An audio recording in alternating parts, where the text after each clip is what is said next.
It was a technological marvel, the likes of which the world had never seen. It was a true first of its kind, being the only jet capable of taking off and landing vertically without any need for a runway.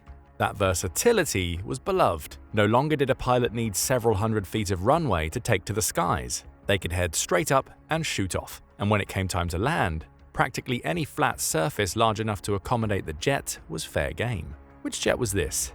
The British-made Harrier Jump Jet, which was so amazing that even the United States incorporated it into the US Marine Corps.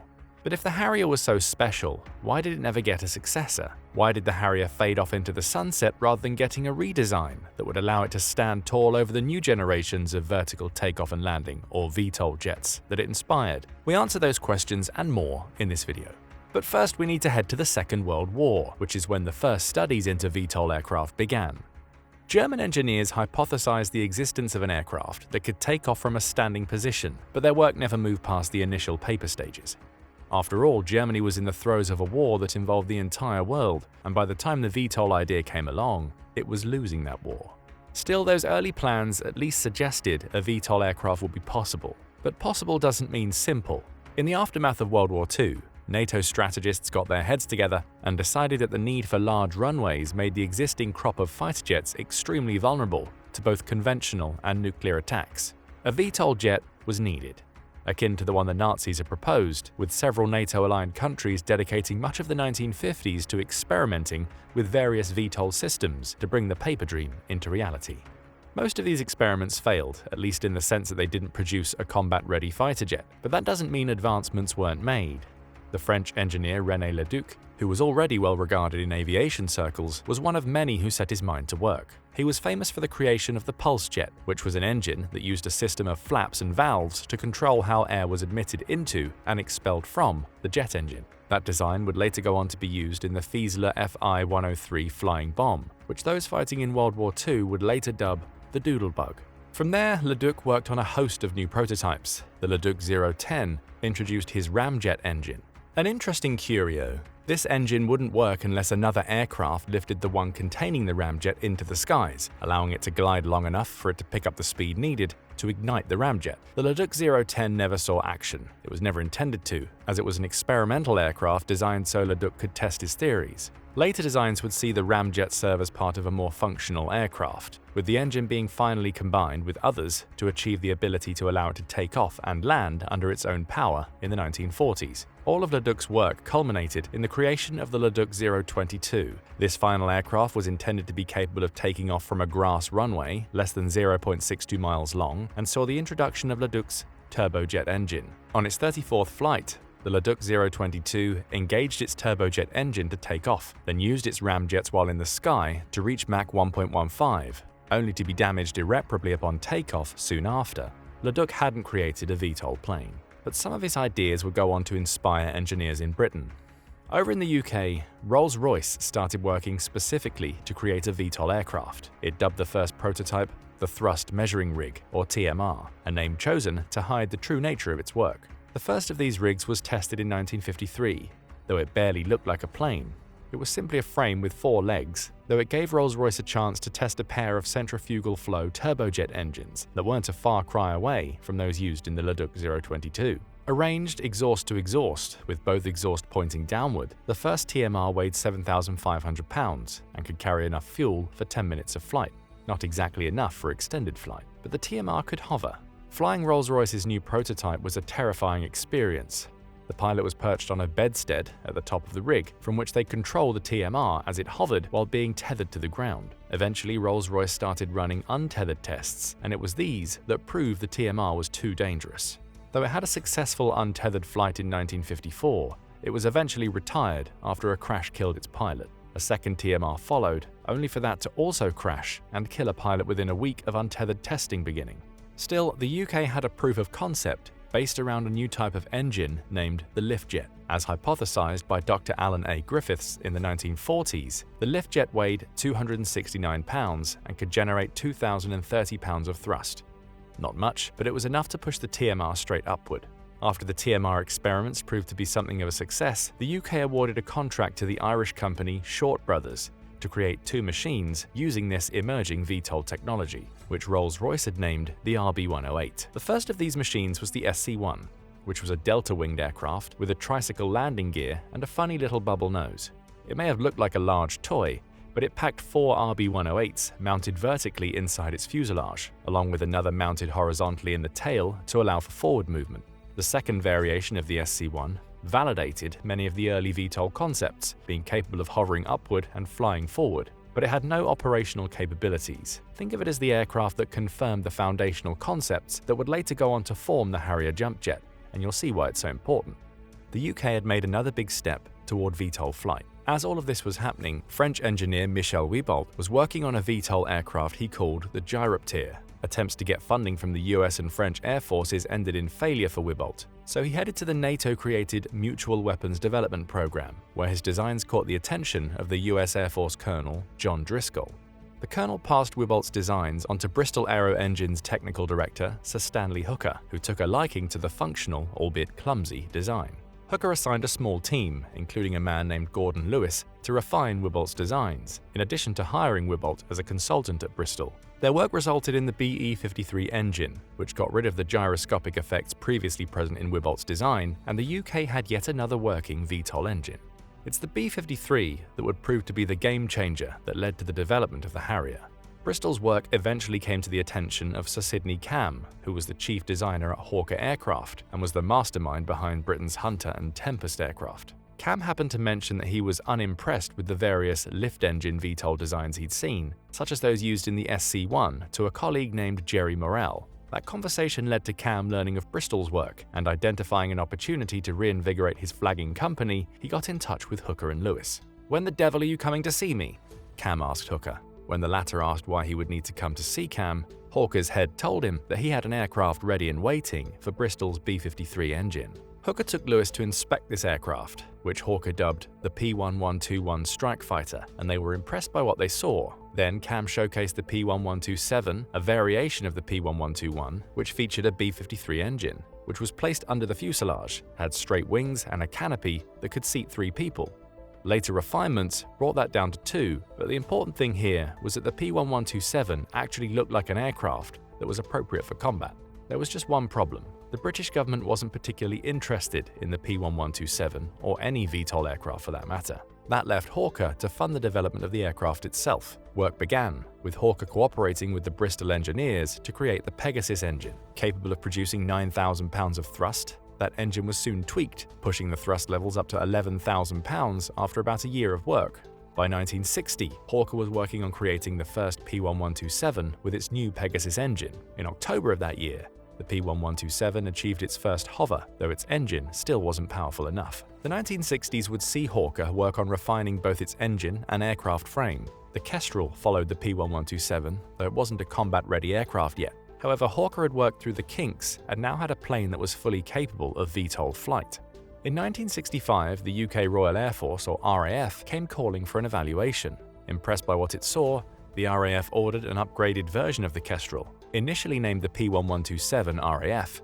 This upgraded Kestrel's first flight took place on August 31, 1966, with the now combat-ready jet proving impressive enough for the RAF to order 60 of them. A year later, the P-1127 RAF was renamed. The Harrier was born.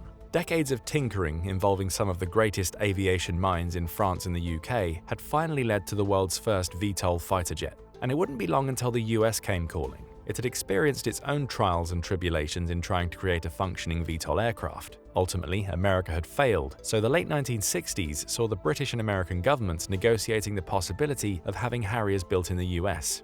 Those negotiations were successful, with an aerospace manufacturing company named McDonnell Douglas, which is now owned by Boeing, teaming up with Hawker in 1969 to get the US ready to start production on its own Harriers. The Harrier's glory years would follow.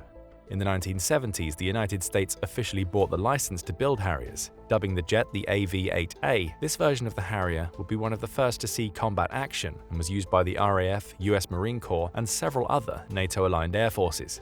A decade later, a variant of the AV-8A, named the British Aerospace Sea Harrier, was created to add air defense and naval striking capabilities to the aircraft. The jet would reach its peak in the mid-1980s, when McDonnell Douglas created the second-generation AV-8B Harrier. After a long and turbulent road, the Harrier proved itself time and again as a combat force. This second generation of the Harrier was an impressive specimen. It offered multiple functions, being as adept at close air support as it was in attack missions or serving as an intermediate-range intercept fighter. The jet featured a Rolls-Royce-built Pegasus turbofan engine that generated about 20,280 pounds of thrust. Depending on the variant, several were made for both the first and second generation of Harriers, the jets would be crewed by 1 or 2 people and was capable of reaching a top speed of over 730 miles per hour with a range of about 2,000 miles. While fast, it's notable that the Harrier wasn't faster than the speed of sound, which is an issue we'll discuss when we get into the reasons for why another Harrier wasn't made.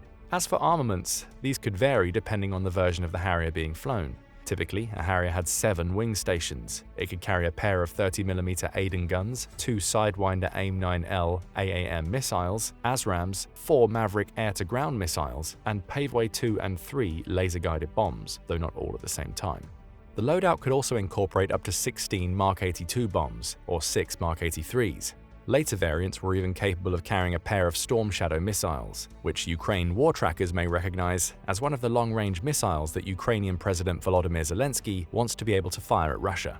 The Harrier would go on to see multiple combat operations, including deployment in Bosnia, Iraq, and Afghanistan. However, it was during the Falklands War that the jet became legendary. By 1982, when the UK was assembling its task force to deal with the Falklands problem, the Harrier had been tweaked multiple times. The Sea Harrier was operational and in use by the Royal Navy. As for the standard Harriers built during the 1970s, the UK had converted most of their stock into the GR3 variant, which had stronger attack sensors and a more powerful engine than the GR1. When the Falklands War broke out, the Royal Navy only had 28 Sea Harriers, capable of taking off from its 2 aircraft carriers. That wouldn't be enough, leading the UK to convert several of its GR3s for use in the Falklands.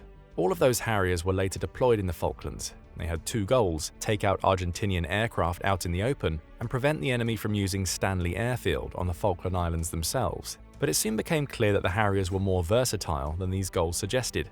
Beyond taking out airfields and destroying enemy craft, they also ran bombing runs on military sites and storage facilities, gradually whittling away Argentina's ability to use the Falklands for military purposes. By the end of the conflict, the UK only lost 4 of its 14 converted GR3s, with most of these being shot down by anti-aircraft guns. None were lost to surface-to-air missiles, to which Argentina had access during the war. The Harrier ended up being vital to the UK's efforts to reclaim the Falklands. When a ceasefire was declared on June 14, 1982, the UK built a full site at Port Stanley to house the GR3 detachment of Harriers that had proven so vital in its defence of the islands. There, the Harriers stayed to work in an air defense role for the next couple of decades. So what have we learned so far? The Harrier was the culmination of decades of research into VTOL flight and stands as one of the most innovative jets ever built. It was also effective. Its use in the Falklands conflict demonstrates that, as does its later use in Iraq, Bosnia, and Afghanistan. By every account, it was a spectacular aircraft, which brings us to the big question we need to answer: why didn't the UK ever make a successor? There are several reasons, starting with the fact that the Harrier started showing its age as we headed into the 1990s. We mentioned earlier that the jet wasn't capable of achieving supersonic speeds. That wasn't too much of a problem in the 1970s, but by the time the 80s rolled around, the Cold War had intensified to the point where both US and Russia had jets fast enough to easily break the speed of sound. The Soviet Union's MiG-29, for example, entered operation during the early 1980s and was capable of reaching a maximum speed of Mach 2.25. The Harrier could be left in the dust by this new generation of aircraft. Even with its VTOL capabilities, it simply wasn't fast enough to compete. Speed had to be sacrificed for the Harrier's engine. Speaking of sacrifice, the Harrier also couldn't carry as much weaponry or fuel as the emerging new generation of fighters. Again, these were necessary trade-offs to accommodate the jet's Pegasus engines. In short, questions were being raised about the Harrier's future utility. It was far from obsolete. The fact that it was used during several conflicts in the 1990s demonstrates this. But it was clear a new version was needed to build upon the Harrier's VTOL capabilities, while delivering the speed and weapon capacity needed in a new fighter jet. Russia recognized this. It had tried to develop its own VTOL aircraft several times, both before and after the Harrier took to the skies. With the Yak-38, it finally succeeded. The plane had its first flight in 1971, going on to be introduced into the Soviet Navy 5 years later. It wasn't as fast and couldn't match the range of the Harrier, but the Yak-38 showed that the Soviets were quickly catching up to their Western enemies on the technological front. More signs of these technological improvements came in the 1980s, when the Soviet Union decided to upgrade its stock of Yak-38s so they could become capable of flying at Mach speeds. The Yak-141 was the result, with the jet using rotating nozzle technology to hit speeds of Mach 1.7. That jet never went into full production, as its manufacturer, Yakovlev, ran out of money as the Soviet Union collapsed around it.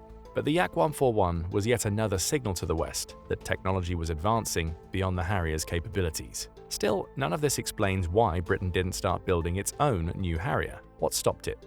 There are two answers. The UK didn't want or need to create a new version of the Harrier. When the Soviet Union collapsed, Yakovlev didn't go down with it. The company survived, and thanks to Russia becoming more open to the West now that it was no longer locked into an isolationist regime, it started to negotiate with several potential foreign partners using the Yak-141 as leverage. Lockheed Martin took an interest. By the early 1990s, it was about to begin work on developing what would become the F-35. The manufacturer struck a deal with Yakovlev, giving it $400 million in return for a trio of new VTOL prototypes and a new static test aircraft.